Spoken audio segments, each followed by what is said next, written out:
Welcome back to Smart Money Academy. This is the day 13th, and today we're going to be talking about order blocks. Now, order blocks, before we even get started, is something that I personally don't use, but they're still a good tool, but they are a tool. They're not a an automatic entry, okay? And today we're going to go over order blocks, which ones are good, which ones are bad, what to look for a decent order block, and just everything in general related to them. So, without further ado, let's get started. So, an order block is the last up candle before a down move or the last down candle before an up move, okay? It's likely where manipulation happened, as they say, or where smart money entered the what's it called? The market, okay? So, once we figured out our OB, we want to make sure that it's followed by displacement or, well, not or, that it's followed by displacement and that it's near an EQ or an OT. It's not too higher up. So if I was to give an example using my arrows here, let's say your chart's doing this, this, this, this, this, this, okay? Let's say this is your chart, okay?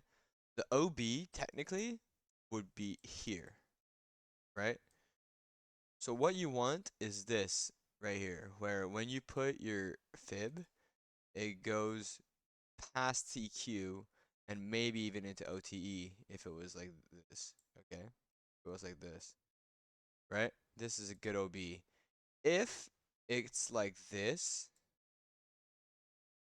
and the OB is here, you still have your market structure shift, but you don't have that depth, that pullback that we want, okay? So this is where the order block to me is not a good entry, and it's not a good, like, it's very, very invalidated. You want to combine it with, you want to see the order block, and then you want to see market structure shift with displacement, pull back to OTE or EQ, and usually pair that with an FVG. This is usually how you want to look into it, and then you can scale down to lower time frames to even get an even more, like, more precise entry. All right.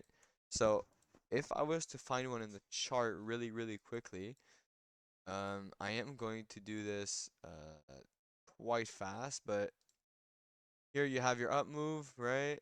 Last candle. I put at the body, okay, like this, and then you get your move up, displacement, pull back to it, and then it goes, okay?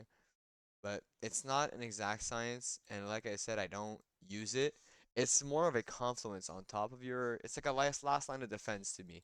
It's like, okay, let's say same situation, uh, market that does this, and you entered short here on the OB, like this. You enter short here on the OB, oh, to target all the way down here, let's say, okay? And the market is doing this here, right?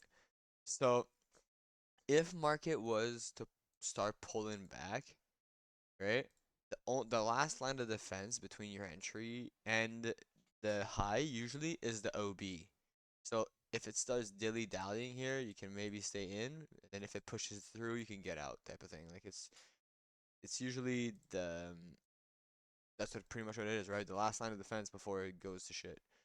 If I was to find another OB like as fast as possible, it's easy. You just look for up move, down move. Okay, all these up close candle here, up close candle. Where's the last down close candle? It's here. So this right here, this OB was not something I would have used. Why? Because it pulled back to EQ, right? You can still enter off of this and it's still fine. You would have made like a decent bit of a pretty good trade. But to me, I think OBs uh are not an exact science simply because of where they are in the chart. If I was to look at just this situation right here, okay, we have the push up, the OB's here. Like how do you even enter off of that, right? But if the OB is, like I said, if the OB's higher up, maybe you drop time frame. Maybe if you look at this time frame, the OB's here. then you can get a decent entry. Let me see if it's actually decent. Oh, still not. But you know, it look it's important to go into the charts, identify them. You guys can send me pictures as well.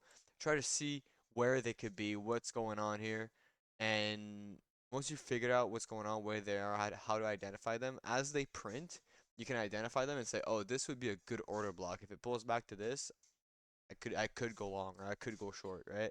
So there's also continuation OBs, which are pretty good. Those I like. Um, which is pretty much market goes up, up, up, up.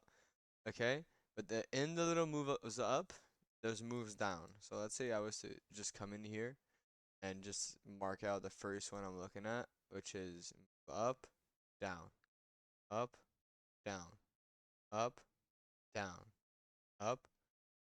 Mark the OB, right? And you get a pretty good entry here, and it's even near EQ, which is what we like to see. It's actually NOT. See, this is an OB that's perfectly fine to take. This is a very good OB. Okay, so this order block here, A plus. It's important to not take every single order block. You have to filter it with context. You have to look where it is in the chart. You have to time is important. You have to, maybe in a macro is better. Definitely in the New York session. Market structure shift, pullback, FEG, OTE, EQ. Like I said before, very very important with the OBs. So like I said before, order blocks are not like a magic tool. They are a tool, and like all tools, you need to use it right for it to work. Okay, you can get faked out by OBs a lot. You can get early entries that you shouldn't even have entered into with OBs a lot. You guys need to practice them if you want to integrate them into your trading, and you need to make sure that you understand them. Okay, this OB here was perfectly fine. This OB here is not. Okay, the it's this only real thing I can give you with OBs is after you've marked it out, just mark out your EQ and OTE. And if it goes to EQ, at least it's fine. Then try to pair it with context, with narrative, with anything that you can, right? You don't just enter straight off an OB. So on that note, guys, I think that pretty much sums it up. I will see you guys in the next video, which is going to be breaker blocks, which that is good. Those I really really like. And yeah, so follow me on Instagram, follow me on TikTok, subscribe to my YouTube. I trade live every single morning. I want to go check that out. I do this $100 to $50,000 challenge. Pretty good stuff going on there. So yeah, I'll check in with you guys tomorrow. Peace.